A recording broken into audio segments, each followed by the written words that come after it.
Hello, everyone. I was able to attend Organization Day at the Indiana Statehouse, and I wanted to share how it went because the conversations we're having are really important for the future of childcare in our state. So, I was there along with other providers representing Indiana AEYC, and we met with Representative Lori Goss Reeves, and we also had a conversation with the director of the Office of Early Childhood Education and Out of School Learning, Adam Olson. And in this video, I'm going to share the good, the pitfalls, and a glimmer of hope. Especially if we can all continue this momentum and come together as a strong collective. So first, the good. I loved meeting with Representative Goss Reeves. She listened, she connected us to other representatives. She connected us to other organizations that are trying to move in the same direction and understand the economic impact childcare brings to the state. And one thing that she did tell us to do, she suggested watching childcare bills. And if you notice something wrong with it, if you notice something that needs to be added or changed, please reach out to her. This is our specialty, not hers. This is something that she's willing to listen. She wants to speak for the people and definitely for the betterment of children. She's a big reason why our ratios overall didn't get changed to 1 adult per 10 children, which would have been terrible. Can you imagine 10 toddlers in one room? No. And especially you're not going to give them a meaningful experience. You're going to be lucky to just keep everybody alive. And speaking of that, a pitfall. Huge concern, there are unlicensed childcare programs, homes popping up all over the state. And this is because parents are desperate as childcare programs are closing. We've had over 100 programs in the state of Indiana close. It's getting harder and harder. So these programs are, these unlicensed homes are popping up, and it's just really dangerous for kids. Parents are trying to fill the gaps. People are trying to work, and maybe if they've been let go and they've had some childcare experience, they've babysat, things like that, it's setting them up for liability concerns as well. So that is very, very big concern. We also brought up childcare costs overall are about to increase big time. And that's because providers aren't getting the true cost of care because of all of the cuts to CCDF. And programs are cutting classrooms that even to manage a teacher's salary, you're going to have to up the overall cost. I mean, it's not just the cost of childcare, it's the cost of food, it's the cost of resources and everything that goes along with it, plus their salary. So, which is already bare minimum.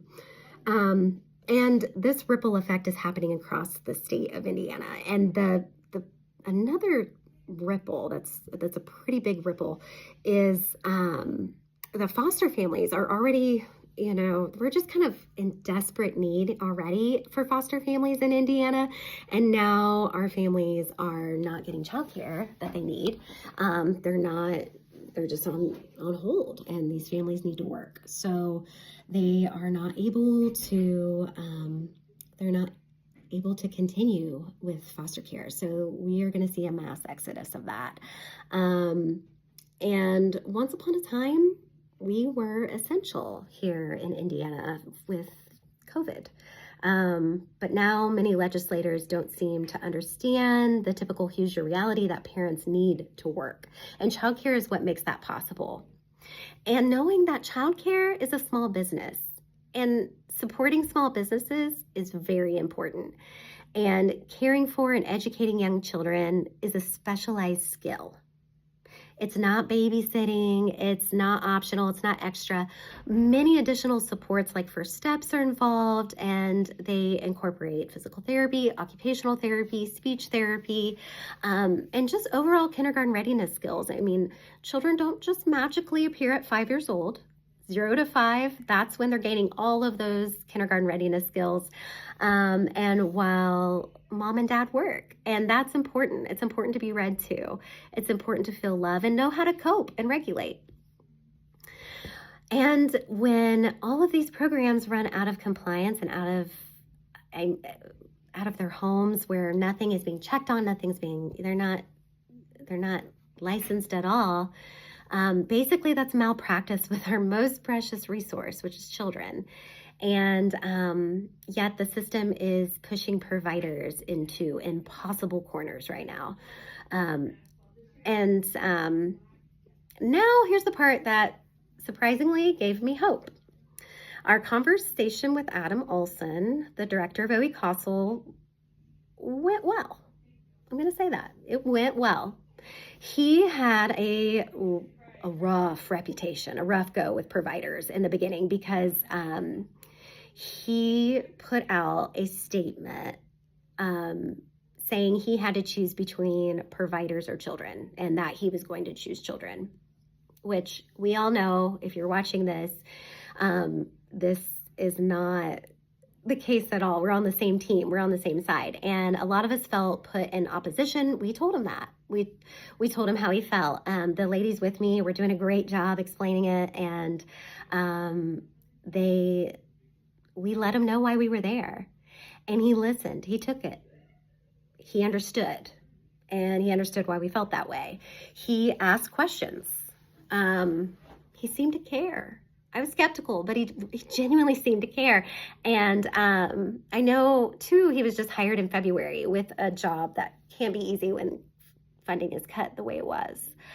But he also understands he has a job to do and a position. And we told him that we're here to help. Childcare ladies, that's what we do. We, and men, we're here to help. We're here to support. We're here to guide. And we gave him a little grace. We told him we know how the words that he said from the press release did cut deep. Absolutely.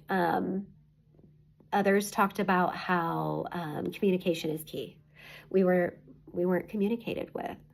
And it's not an easy job to do when funding is cut so dramatically. I mean, there's a lot of fires in the skillet, as they say, and a lot going on. And hearing a perspective straight from us and seeing that they're empathetic and ready to hear it, that they did wrong, it meant a lot. But I do think we need to think outside the box together and look at solutions for the now over 30,000 children on the wait list.